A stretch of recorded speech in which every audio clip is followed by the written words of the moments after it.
Iran पर 2 से 3 रोज में हमला कर सकते हैं। ट्रंप की नई धमकी। सहाफियों से गुफ्तगू करते हुए कहा, ईरान पर शायद जुम्मे या हफ्ते को या फिर अगले हफ्ते के शुरू में हमला कर सकते हैं। ईरान को एक बड़ा दचका देना होगा, जल्द पता लग जाएगा। पीर को ईरान पर हमला करने से सिर्फ 1 घंटा दूर थे। सऊदी अरब समेत कई बड़े रहनुमाओं ने मुझसे राब्ता किया कि हमला रोक दें। यकीन से नहीं कह सकता कि हमें शायद ईरान पर दोबारा हमला करना पड़े। ईरान हमसे डील की भीख मांग रहा है। ईरान की जोहरी हथियार रखने की इजाजत नहीं दी जा सकती। बहरी जहाजों पर मिसाइल लोड और तमाम हथियार तैयार हैं। डील ना हुई तो अमेरिकी अफवाज ईरान पर दोबारा हमला कर सकती है। ईरान 47 साल से मशरिक वस्ता का हुंडा बना हुआ था। ईरान ने अपने हुर्मस को हथियार के तौर पर इस्तेमाल किया। डेमोक्रेट्स ईरान के साथ मुज़ाकरात से रोकने की कोशिश कर रहे हैं। मुझे लगता है कि हम सही लोगों से मुज़ाकरात कर रहे हैं।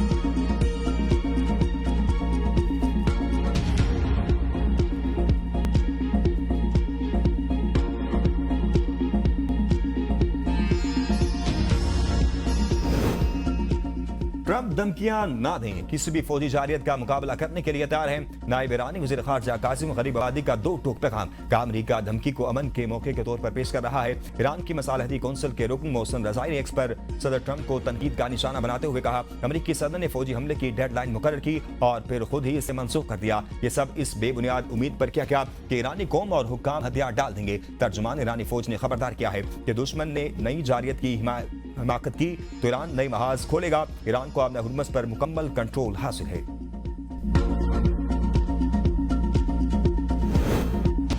ताली दोनों हाथों से बचती है। हम ऐसा कोई मुआहदा नहीं करेंगे जो ईरानियों को जोहरी हथियार रखने की इजाजत दे। अमेरिकी नायब सदर जेडी वेंस की प्रेस ब्रीफिंग। अगर ईरान जोहरी हथियार हासिल कर लेता है तो बहुत से दूसरे मुमालिक जोहरी हथियार बनाने की कोशिश करेंगे। अब मौका है कि ईरान और अमेरिका के दरमियान गुज़िश्ता 47 साल से मौजूद ताल्लुकात को दोबारा तरतीब दिया जाए। यही काम सदर ने हमसे करने को कहा है। हम इसी पर काम जारी रखे हुए हैं। दोबारा जंग के लिए भी मुकम्मल तौर पर तैयार हैं। हम इस रास्ते पर नहीं जाना चाहते। जरूरत पड़ी तो सदर ये ऑप्शन इस्तेमाल कर सकते हैं। मेरे ख्याल में ईरानी मुआहदा करना चाहते हैं। ईरान के अफजुदा यूनियन की रूस मुंतकली का कोई मंसूबा नहीं।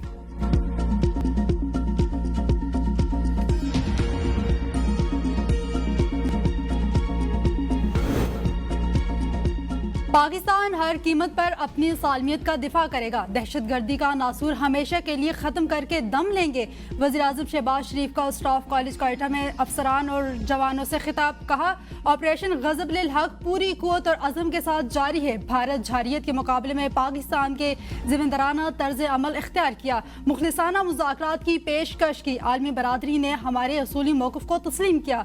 दुश्मन ने खुद हमसे ज़्यादा ताकतवर समझने की गलती की। हमने वो सबक सिखाया जिसे वो कभी फरामोश नहीं कर सकेगा। हमने साबित किया कि अमन की ख्वाहिश कमजोरी नहीं, हमारी ताकत थी। दुश्मन अब बुरी नजर डालने की जुर्रत नहीं कर सकेगा। ईरान अमेरिका जंग ने खत्ते को गैर यकीनी तो सूरत-ए-हाल और माशी चैलेंजेस से 2-4 कर दिया। हमारी कोशिश से 47 साल बाद दोनों मुल्कों के दरमियान बराह रास्त मुज़ाकरात हुए। क्वेटा में वज़ीर आज़म की ज़ेर सदारत सूबाई एक्स कमेटी का इजलास। बलोचिस्तान में अमन और अमान की सूरत-ए-हाल का तफसीली जायजा लिया गया। अमन दुश्मन अनासिर के खिलाफ कार्रवाइयां मजीद तेज करने का फैसला। प्रोपेगेंडा और दहशतगर्दी के साए नाकाम। पाकिस्तान की तरक्की कोई नहीं रोक सकता। रियासत की मजबूती और अवामी इत्तेहाद दुश्मन अनासिर के अज़ाइम नाकाम बनाएंगे। फील्ड मार्शल आसिम मुनीर का कोयटा गैरिसन का दौरा। कमांड एंड स्टाफ कॉलेज में गए। ISPR के मुताबिक फील्ड मार्शल सईद आसिम मुनीर ने जदीद जंगी तकाज़ों से हम आहंग रहने की जरूरत पर जोर दिया। फील्ड मार्शल ने मल्टी डोमेन ऑपरेशन और साफरी की हम आहंगी की अहमियत उजागर की। अफसरान और जवानों को बदलते जंगी माहौल से निपटने के लिए मुसलसल तरबियत की हिदायत की। फील्ड मार्शल ने मजीद कहा कि पाकिस्तानी मुसल्लह अफवाज हर किस्म की दहशतगर्दी के खात्मे के लिए पुरअज़्म है। बलूचिस्तान में पायदार अमन के लिए अवामी फलाह तरक्की और बेहतर तर्ज हुक्मरानी नागुज़ीर है। फील्ड मार्शल ने बलूचिस्तान में तैनात अफसरान और जवानों के बुलंद हौसले और पेशा वराना सलाहियतों को सराहा।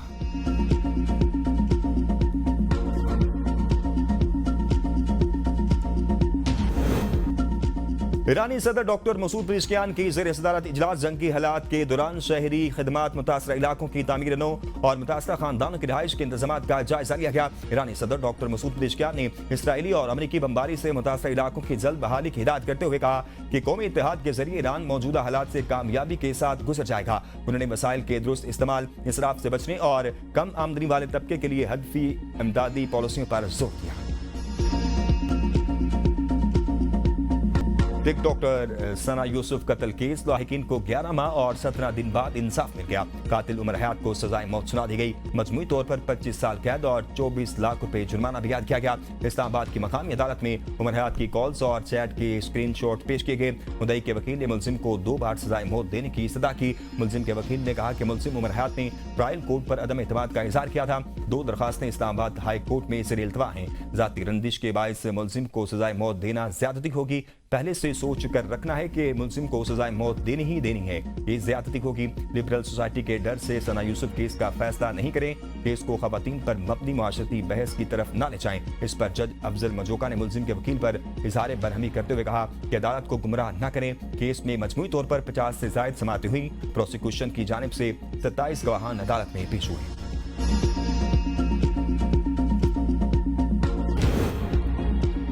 मशरिक वस्ता में तवील मुद्दती तनाज़े की सूरत में पाकिस्तान एशिया बहरुल काहिल खित्ते में सबसे ज्यादा माशी खतरात का शिकार मुल्क बनकर उभरा है।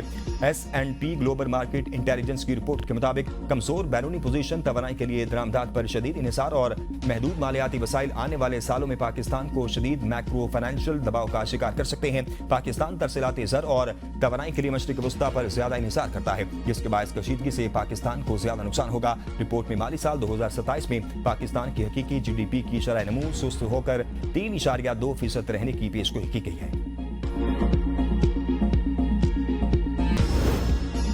पेट्रोल स्कैंडल में एक नया मोड़ सामने आ गया। तहकीकात में मरकजी मुलजिम आदिल इकराम के सरमायाकारों से मुतल्लिक नए नाम सामने आने लगे। सरमायाकारों में सलमान मुरव्वत नामी शख्स भी शामिल। सलमान मुरव्वत ही वो शख्सियत है जिन्होंने आदिल इकराम के खिलाफ FIR दर्ज कराई, जो इस्लामाबाद में एक जिम चलाते हैं। तफ्तीशी सराय का दावा है कि जिम को मुबैना तौर पर फ्री ऑफ रेंट सहूलत दी गई। जिम इस्लामाबाद की एक प्रीमियम कमर्शियल लोकेशन पर कायम है। इस लोकेशन की माहाना मार्केट वैल्यू 50 से 60 लाख रुपए बनती है। तहकीकात में साबिक कॉर्पोरेट अफसरान के किरदार पर भी सवालात उठने लगे।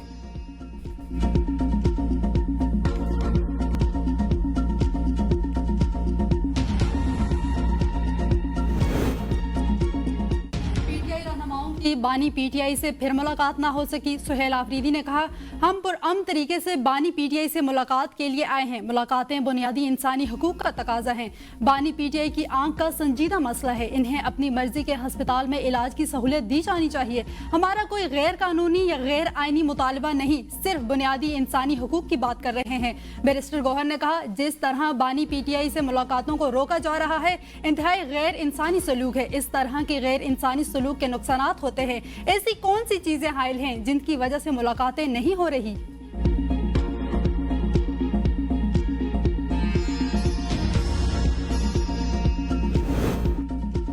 JUI सरबराह मौलाना फजल रहमान से साबिक चेयरमैन सेनेट रजा रबानी की मुलाकात। मुख्तलिफ सियासी उमूर और आइन के तहफ़्फ़ुज़ पर इत्तफाक किया गया। 18वीं तरमीम को रोल बैक करने की बास गश्त पर दोनों रहनुमाओं का शदीद तशवीश का इजहार। मौलाना फजल रहमान ने कहा, 18वीं तरमीम पर कोई समझौता नहीं होगा, आइन के चेहरे को मसख्त नहीं होने देंगे। सेनेटर रजा रबानी ने कहा, आइन कमजोर हुआ तो मुल्क आगे नहीं बढ़ सकता। आइन से मजीद छेड़छाड़, विफाक और जमहूरियत पर हमला तस्वुर होगा। मुल्क को आइन, जमहूरियत और पार्लिमानी बालादस्ती के मुताबिक चलाया जाए।